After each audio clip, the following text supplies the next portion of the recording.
ये आपने एक प्रोडक्ट बनाई है जिसको आप आई बोलते हो, ठीक है।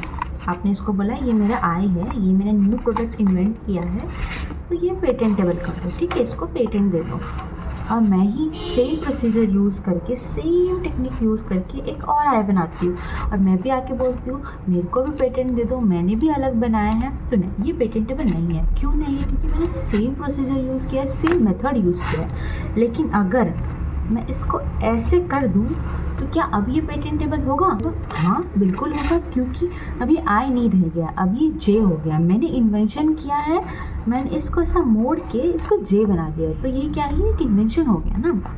तो आई से मैं जे तक गई, मैंने नया प्रोडक्ट इन्वेंट किया, नया प्रोसीजर यूज़ किया है, तो ये मेरा जे पेटेंटेबल होगा, ठीक है। तो मैंने जो आई और जे का कंसेप्ट समझाया, इसका कोई लेना नहीं था। ये आई और जे का कंसेप्ट मैंने इसलिए समझाया क्योंकि आप सेक्शन 2 और सबसेक्शन 1 ऑफ क्लॉज जे याद रख सके, जहाँ पे invention word describe. Okay, invention मतलब क्या है? एज अ न्यू प्रोडक्ट और प्रोसेस इन्वॉल्विंग इन्वेंटिव स्टेप्स। जैसे मैंने आई को जे करने के लिए वो ऐसा मोड़ा था, तो ये एक इन्वेंटिव स्टेप हो गया। And capable of industrial application, वो चीज़ जो आप कर रहे हो, प्रोसेस कर रहे हो, वो प्रोडक्ट बन रहा है, वो इंडस्ट्रियल एप्लीकेशन होना चाहिए, ठीक है। अब मैं कभी इंडस्ट्री में काम करने जाऊंगी ना, तो बिना एसी में कभी काम नहीं करूंगी। Industrial application is defined under section 2 और subsection 1 of clause A C. Industrial application ये कहता है in relation to an invention means the invention is capable of being made और यूज्ड इन इंडस्ट्री।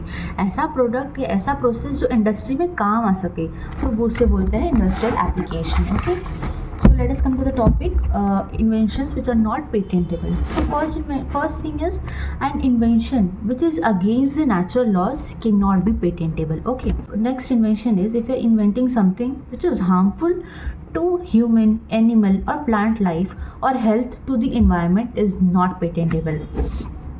या फिर अ मियर डिस्कवरी, आपने थोड़ी सी कोई डिस्कवरी कर दी जो ऑलरेडी एग्जिस्ट करता है नेचर में, तो उसको भी इन्वेंशन नहीं बोला जाएगा। या फिर अगर आपने कोई डिस्कवरी की है, मियर डिस्कवरी जो ऑलरेडी नोन है कि ये सब्सटेंस एग्जिस्ट करता है, और तुमने वो एग्जिस्टेंट सब्सटेंस को करके कुछ मियर डिस्कवरी की है पर इतना कुछ फ़ायदा नहीं हुआ, तो वो भी पेटेंटेबल नहीं है।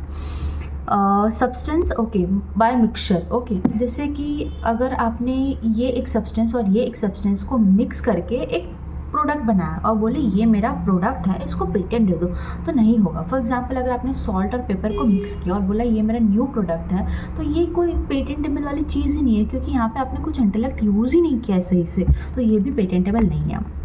नेक्स्ट ये है मियर अरेंजमेंट और रीअरेंजमेंट। जैसे कि मियर अरेंजमेंट और रीअरेंजमेंट को कैसे समझेंगे? जैसे कि हमारे फ़ोन में यहाँ पे जो नोटिफिकेशन बार होता है, जहाँ पे एरोप्लेन होता है, डेटा होता है और क्या क्या टॉर्च होता है, ये सारी चीज़ में, तो जाके आप उसको शफल कर सकते हो। अगर आपने वो यहाँ पे एरोप्लेन मोड था और यहाँ पे डेटा था, ये दोनों को शफल कर दिया, तो इसका ये मतलब नहीं कि आपने बहुत कुछ इनोवेटिव कर दिया, नहीं, वो इनोवेटिव नहीं किया आपने। हाँ, अगर वो शफल करने का प्रोसीजर कभी किसी को नोन नहीं था और आपने शफल कैसे करना है वो बताया है, तो वो एक इन्वेंशन है। लेकिन सिर्फ ऑलरेडी शफल एग्जिस्ट कर रहा था और आपने शफल कर दिया है, तो वो एक इन्वेंशन नहीं होता। नेक्स्ट है अ मेथड ऑफ एग्रीकल्चर और हॉर्टिकल्चर। ये एक पब्लिक डोमेन को मेंटेन करने के लिए करते हैं ताकि फार्मर्स को है वो ईजिली कर सके हॉर्टिकल्चर और एग्रीकल्चर। नेक्स्ट ये है कि जो डॉग्स के डॉक्टर होते हैं, वेटरनरी या ह्यूमंस के जो डॉक्टर होते हैं, जो वो इलाज करते हैं, वो एक पेटेंटेबल नहीं कर सकते, क्योंकि ये एक इकोनॉमिक वैल्यू बढ़ाने के लिए होती है, डिसीज़ कम करने के लिए, फ्री में करने के लिए, इलाज फ्री में करने के लिए होती है। प्लांट्स एंड एनिमल्स होल और पार्ट दरफ। ओके, सो 10th पॉइंट जो हम हैं वो, जैसे कि हमको पता है कि नेचुरली ब्रीडिंग होती है, सिलेक्टिव ब्रीडिंग होती है, क्रॉस ब्रीडिंग होती है, तो इसको भी आप पेटेंटेबल नहीं कर सकते, ठीक है। नेक्स्ट है अ मैथमेटिकल और बिजनेस मेथड और a computer program is also not patentable. Okay, a literary dramatic musical और आर्टिस्टिक वर्क, ये भी पेटेंटेबल नहीं है। क्यों? क्योंकि ये सारी चीज़ जो है वो कॉपीराइट के अंडर कवर्ड है, तो ये पेटेंट्स के अंडर नहीं आएगी। मियर स्कीम और रूल और method of performing mental act और method of playing game, this is also not patentable, क्योंकि यहाँ पे आपने मियर स्कीम यूज़ किया है कि इसको आप कैसे थोड़ा सा आपने इम्प्रूव करने का बताया, लेकिन आपका कुछ बहुत बड़ा इम्पैक्ट नहीं पड़ा है उस पर। अ प्रेजेंटेशन ऑफ इंफॉर्मेशन, अभी आप गूगल से कुछ चीज़ें उठा के एक्सप्लेन कर रहे हो तो वो भी पेटेंटेबल नहीं है, क्योंकि आपने ऑलरेडी एग्जिस्टिंग चीज़ के ऊपर इन्फॉर्मेशन दी है। अगर आप इन्फॉर्मेशन क्रिएट करते हो, इन्फॉर्मेशन बनाते हो कुछ नया, तो वो पेटेंटेबल होगा। Topography of integrated circuits, topography मतलब जो होता है मैपिंग होती है, जिसे हम जोग्राफी में देखते थे, तो मैपिंग भी पेटेंटेबल नहीं है। नेक्स्ट है an invention which is an in fact is traditional knowledge. मतलब आप कोई इन्वेंशन कर रहे हो, ठीक है, आपको लगता है आपने कुछ नया इन्वेंशन किया है, पर ये इन्वेंशन ऑलरेडी एग्जिस्ट कर रही थी ट्रेडिशनली, पहले से ही, बहुत पहले से एग्जिस्ट कर रही है, तो वो भी पेटेंटेबल नहीं है।